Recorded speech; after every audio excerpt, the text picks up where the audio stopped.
उत्तर प्रदेश की कानून व्यवस्था को लेकर अक्सर यह कहा जाता है कि जैसी कानून व्यवस्था उत्तर प्रदेश की हो गई है, वैसी कानून व्यवस्था पूरे देश में किसी और राज्य की नहीं है। कानून व्यवस्था का मतलब उत्तर प्रदेश है, जहां करिश्माई तौर पर काम हुआ है। लेकिन उत्तर प्रदेश की कानून व्यवस्था की पोल राहुल गांधी ने खोल दी है। राहुल गांधी ने एक ही झटके में बता दिया है कि कितने तो बेहतर तरीके से योगी आदित्यनाथ के अधिकारी काम करते हैं, विभाग काम करता है, और कितनी सुरक्षा महिलाओं के लिए है। नमस्कार, मैं आपके साथ के राणा। इस वीडियो में आपको यही बताएंगे कि आखिर उत्तर प्रदेश की कानून व्यवस्था क्या सच में वैसी है जैसा दावा और वादा बीजेपी के नेता करते हैं। सबसे पहले प्रधानमंत्री नरेंद्र मोदी का यह बयान सुन लीजिए। नरेंद्र मोदी इस वीडियो में यह कहते हुए नजर आते हैं कि योगी आदित्यनाथ किसी भी अपराधी को किसी भी कीमत पर बख्शेंगे नहीं। हमारे योगी जी तो कानून व्यवस्था के विषय में रत्ती भर भी छूट नहीं देने वाले। लेकिन इसी के साथ आप राजनाथ सिंह का बयान भी सुन लीजिए, वो क्या कह रहे हैं।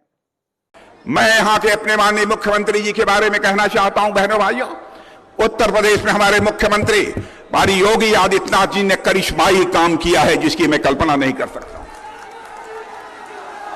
मैं भी उत्तर प्रदेश का मुख्यमंत्री रहा हूं, लेकिन शायद वो हमें काम नहीं कर पाया जो कि योगी जी ने करके यहां पर दिखाया है। राजनाथ सिंह ये कह रहे हैं कि उत्तर प्रदेश में मैं खुद जब मुख्यमंत्री रहा तो ऐसा काम नहीं कर पाया जैसा योगी आदित्यनाथ ने किया है और जितना करिश्मा इन्होंने कर दिया है। तो क्या ये उसी करिश्मे की बात कर रहे हैं जो एनसीआरबी का आंकड़ा ये कह रहा है कि अगर योगी आदित्यनाथ के 2022 से लेकर अब तक के 8 साल का अगर आंकड़ा निकालें तो किस तरह से महिलाओं के प्रति अपराध बढ़ते गए हैं? क्या वो इस डेटा की बात कर रहे हैं कि 2022 और 23 में 17,000 से ज्यादा मामले उत्तर प्रदेश से महिलाओं के खिलाफ आए? क्या वो इस करिश्मे की बात कर रहे हैं कि उत्तर प्रदेश में महिलाओं के प्रति जो अपराध है वो अव्वल दर्जे पर है? तमाम ऐसी तस्वीरें और वीडियो आती हैं।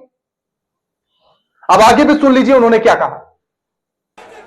यह कोई छोटी बात नहीं है। आप जानते हैं, किसी भी राज्य का यदि हमको विकास करना है तो उस राज्य के विकास की पहली शर्त होती है, उस राज्य के विकास की पहली शर्त होती है कानून और व्यवस्था का चुस्त दुरुस्त होना। और योगी जी ने जिस तरीके से उत्तर प्रदेश की कानून और व्यवस्था को चुस्त दुरुस्त किया है, आपको शायद जानकारी नहीं होगी, उसकी चर्चा केवल उत्तर प्रदेश में नहीं हो रही है, सारे हिंदुस्तान में हो रही है बहनों भाइयों, और दुनिया के दूसरे देशों में रहने वाले अन्य भारतीयों में भी हो रही है। राजनाथ सिंह कह रहे हैं कि कानून व्यवस्था को लेकर जिस तरह का काम योगी आदित्यनाथ ने किया, पूरा देश उसको मानता है, बेहतर काम हुआ है। चलिए इस बात को मान लेंगे। यह भी बताएंगे कि राहुल गांधी ने कैसे पोल खोली एक एक करके। लेकिन उससे पहले आप जेपी नड्डा साहब का बयान सुन लीजिए। साथ ही साथ अगर उत्तर प्रदेश की बात करें तो विकास की तो कहानी है ही, लेकिन लॉ एंड ऑर्डर में भी उत्तर प्रदेश ने एक अपना परिवर्तन दिखाया है। इसको भी हमको समझना चाहिए। कहना अच्छा नहीं लगता, लेकिन इसके पहले भी सरकारें थी। यह सरकार आएगी तो इनकी गुंडागर्दी चलेगी, वो सरकार आएगी तो उनकी गुंडागर्दी चलेगी। ये क्या तरीका था? क्या साधारण आदमी कहां जाए, कभी सोचा था? लेकिन हां, हम ये बड़े गौरव के साथ कह सकते हैं कि योगी जी के नेतृत्व में लॉ एंड ऑर्डर की सिचुएशन, ये तो छोड़िए, नेताओं को भी समझ में आ गया कि लॉ एंड ऑर्डर होता क्या है। जेपी नड्डा साहब कह रहे हैं कि कानून व्यवस्था को लेकर, यानी कि लॉ एंड ऑर्डर को लेकर योगी आदित्यनाथ ने जो परिवर्तन किया है वो बहुत ही अतुल्य परिवर्तन है। लेकिन इसी के साथ नितिन गडकरी ने क्या कहा, पहले वो सुन लीजिए। योगी जी ने कानून और व्यवस्था इस प्रकार से सुधार किया है कि मुझे इस बात की खुशी है कि जिस प्रकार से उन्होंने जो कड़ी कार्रवाई की है, पूरे देश की जनता ने उनको धन्यवाद दिए।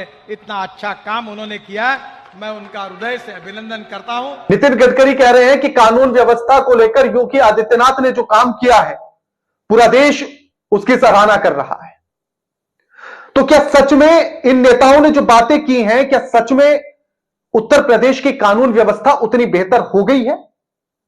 क्या कानून व्यवस्था उत्तर प्रदेश की सच में पूरे देश में अव्वल दर्जे की हो गई है? क्या कानून व्यवस्था उत्तर प्रदेश में पहले नंबर पर आ गई है? क्या उत्तर प्रदेश हर तरह से अपराध मुक्त हो गया है? और इसी को लेकर योगी आदित्यनाथ ने क्या कहा वो भी सुन लीजिए।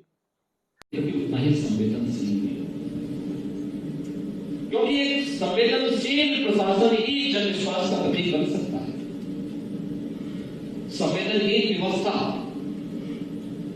लोकतंत्र में हम आम जनमानस की उपेक्षा नहीं कर सकते, उसकी अनदेखी करके हम किसी व्यवस्था को सफलता की ऊंचाई तक पहुंचाने की कल्पना कर रहे हैं।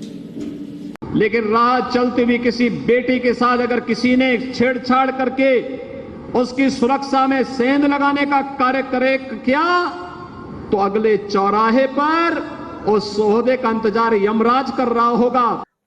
योगी आदित्यनाथ ये दावा कर रहे हैं कि गुंडे बदमाशों की गर्मी उतर गई। कोई भी किसी भी लड़की की, किसी भी महिला की साथ अगर खिलवाड़ करेगा, उसके साथ अत्याचार करेगा, दुर्व्यवहार करेगा, तो उस शोहदे के लिए अगले चौराहे पर यमराज खड़े हुए मिलेंगे।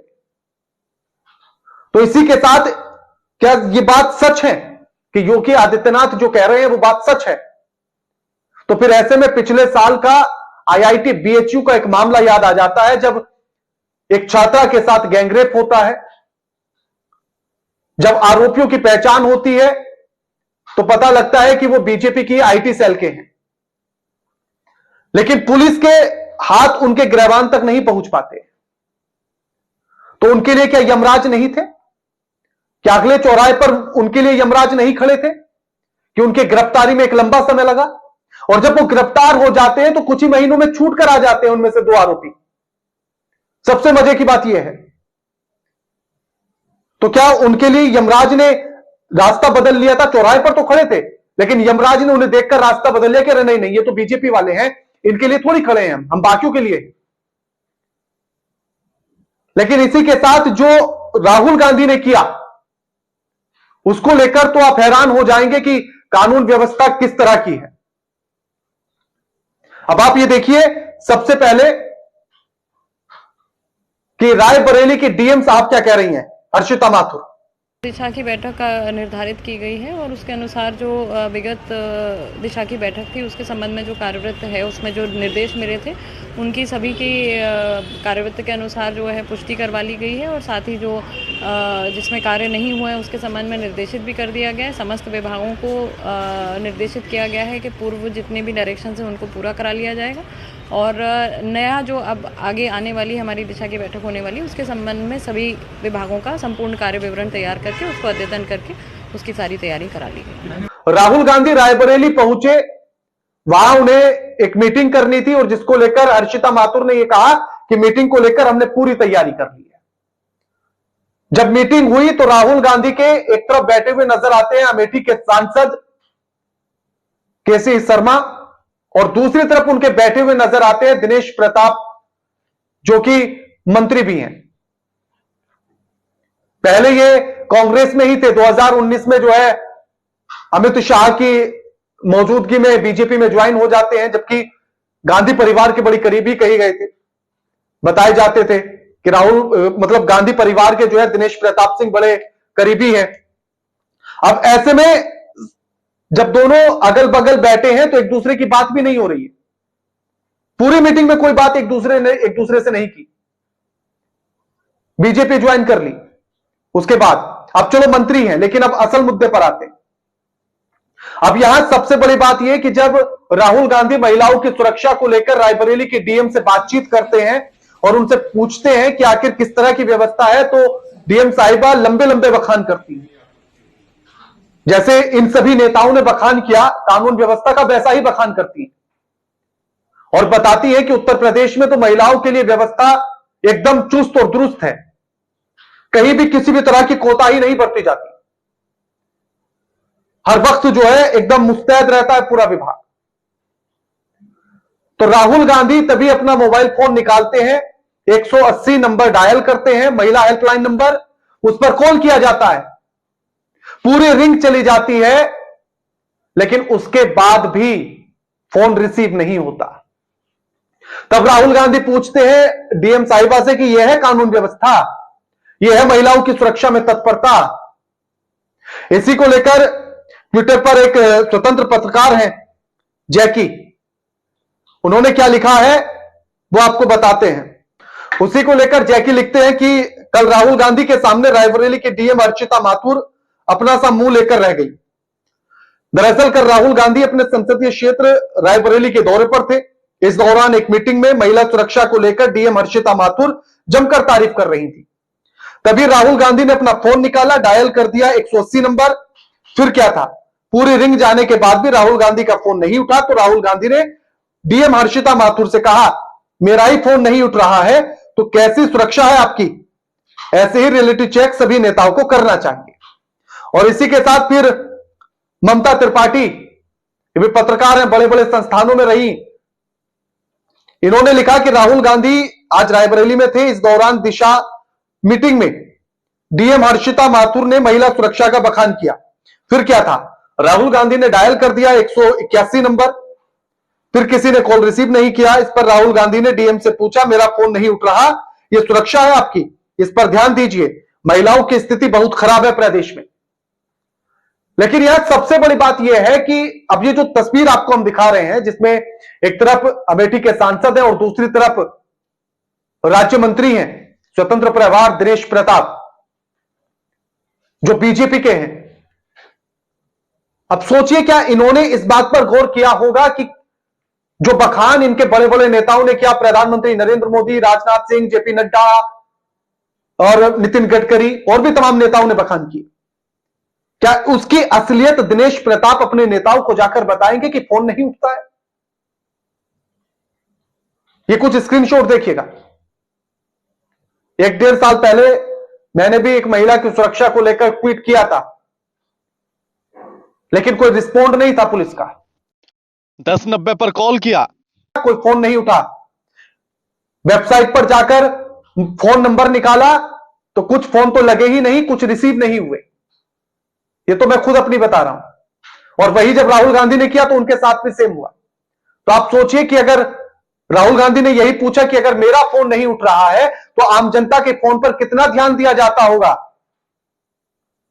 तो बड़े बड़े भाषण बड़े बड़े मंचों से कर देना,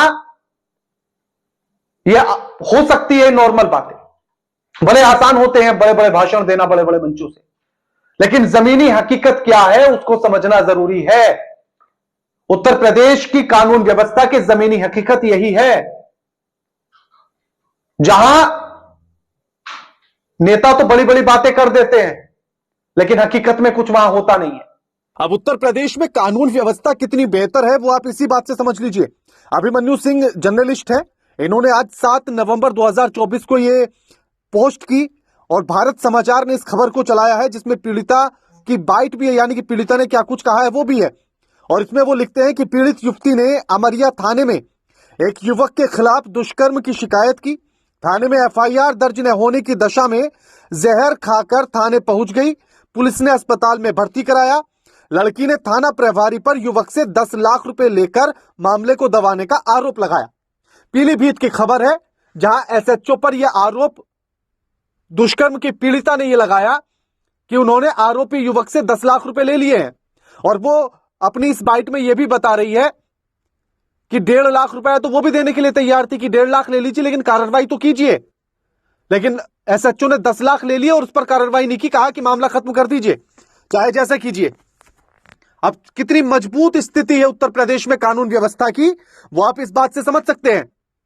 अब दूसरी खबर देखिएगा, ये यूपी कांग्रेस ने 15 अक्टूबर की यह खबर है, अभी बहुत ज्यादा पुराने दिन नहीं हुए हैं, 20-22 दिन पुरानी खबर है। पीलीभीत में ही नाबालिग युवती का शव तालाब में तैरता हुआ मिला। युवती पिछले कई दिनों से लापता थी। परिजनों का आरोप है कि गांव के दबंगों ने दुष्कर्म कर उसकी हत्या कर दी।